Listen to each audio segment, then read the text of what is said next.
The terrible thing is, I'm probably here for it. It's awful, isn't it? This is what addiction looks like. We've had a lot of these, haven't we? Do we really need more? No. Do we want them? Probably. It's bad, I know. Hi everyone, welcome back to another episode of Will I Buy That, where we can all collectively commiserate on the lack of new releases. There's just been no products at all. I don't know how all these companies manage to keep the lights on. And yet, miraculously, there are a few new releases that I thought was worth discussing with you. So let's see whether you're excited or I'm excited and whether we agree. So watch on. Kosas are releasing a shade extension to their Blush is Life collection. I'm such a fan of these. 3 shades. Wavelength, which is a warm peach, Heartbeat, a vibrant red, and Chills, a cool, vibrant berry. I am so here for these. These, I'm just reminding you, are dimensional and brightening blushes. They're just so great and so forgiving, particularly on a mature skin. If I look at these 3 shades, the warm peach is just going to be a slam dunk for me, so that's a yes. The vibrant red, I don't normally go for red blushes, but this may be the one that I'm tempted by because I trust Kosas to do something, as I said, that's dimensional and soft. So maybe that's the one I'll go for and be adventurous for me. And then there's the warm berry, the cool vibrant berry, I should say, which does look lovely. Oh, they're just so great. I have Euphoria, and what's the other one I've got is Dreamland. I love them. I love Kosas blushes, so that's a firm yes from me. They're being released early June, not long to wait. So hopefully we get them in the UK as well, because sometimes we have to wait a little bit. But let's see. They're talc-free, just reminding you. And if you haven't tried them, they're just fantastic blushes. So yes, that's a yes. So we've got 2 sneak peeks from Chanel in the eyeshadow quad department. The first one, as I look at it, it's the purple that really interests me with the light gold. I mean, when we look at the finger swatches, they don't look terribly pigmented. You expect that from Chanel for this range. But I think they're making a bit more of an effort to be a bit more interesting to somebody like me who likes a bit of pigment. I think it's probably going to be a pass, but if you want me to review it, then with pleasure I will. So just let me know in the comments down below, because obviously I will if that's of interest to you.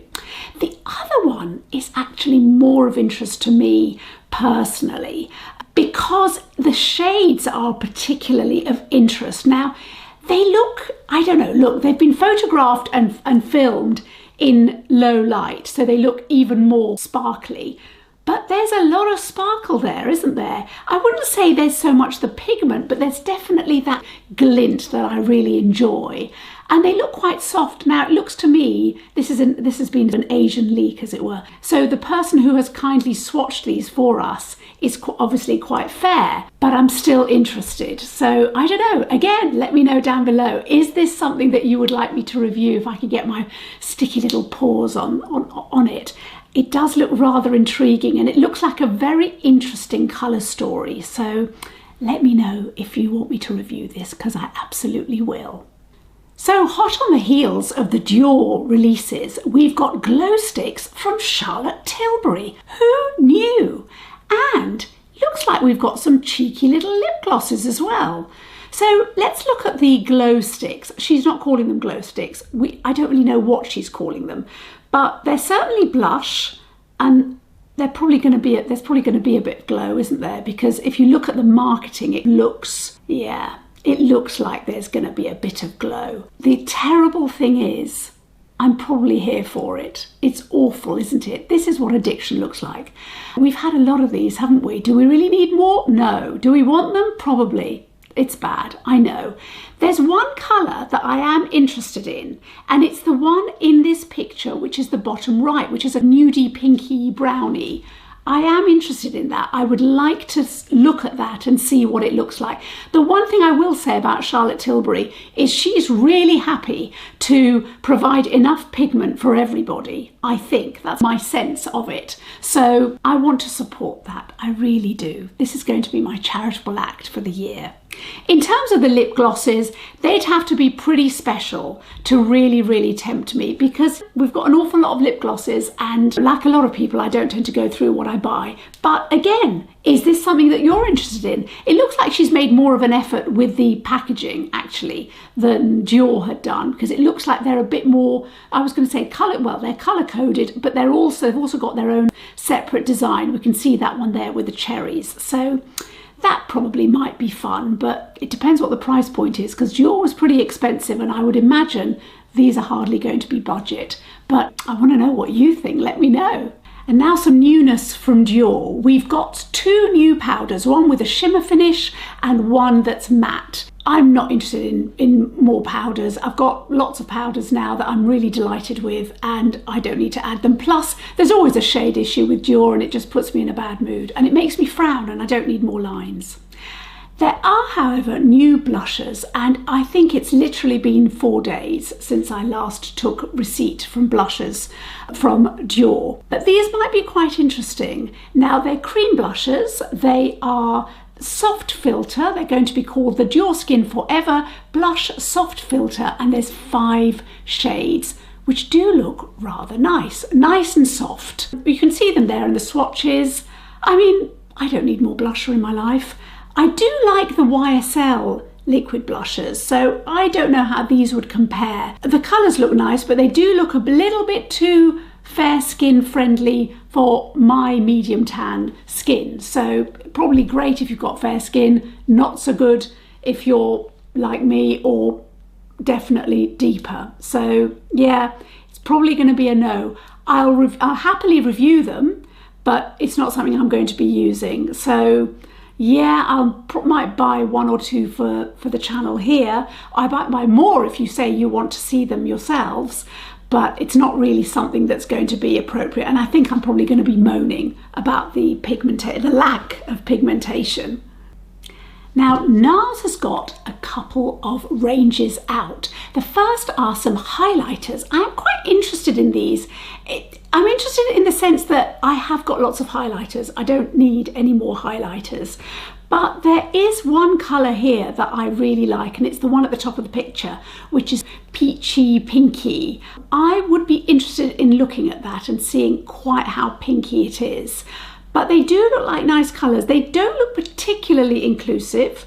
However, I may be wrong, because it could well be that the deepest shade in the middle and the one to the left of it are a little bit more deeper skin friendly. But as I said, I don't need another highlighter. I'm just interested to see what that pinky peach is like, because I am here for that shade. So that's probably a yes from me. And now we've got some face palettes from NARS. Now, initially I got really excited because there's one in particular that I really like. Can you guess which one? But then I looked a little bit closer, and it looks like these are all existing blushes that have been beautifully put together, actually, and curated. And they've also added a couple of shades from the Vault, which are Bumpy Ride and Angelica. Now, they're $60, which actually looks like quite good value for 6 shades from NARS in a lovely compact, if you haven't already got them. Now, as it happens, the shade that I use the most from NARS, which I do really like, is the film buff's favourite, Deep Throat. The others I've had Orgasm and Orgasm Edge over Orgasm in particular I've had over and it might be Sex Fantasy actually. I can't remember which bit of pervdom I've had to partake in. But the compact, the palette that I'm particularly interested in is the one that's got Bumpy Ride, Orgasm, Orgasm Edge, Sex Fantasy and Gaiety and Mata Hari. So it's the one that is the lighter cooler, the cooler shades and the lighter warmer shades. The other palette does look beautiful, but I just think for me it's too dark. And we've got Angelica, Dominant, Teased, Luster, Taj Mahal and Exhibit A. We've got some swatches here on a light tanned skin. They do look lovely. I mean, I have to say, probably for $60, if you've really not tried them before, they're going to be good value, I think.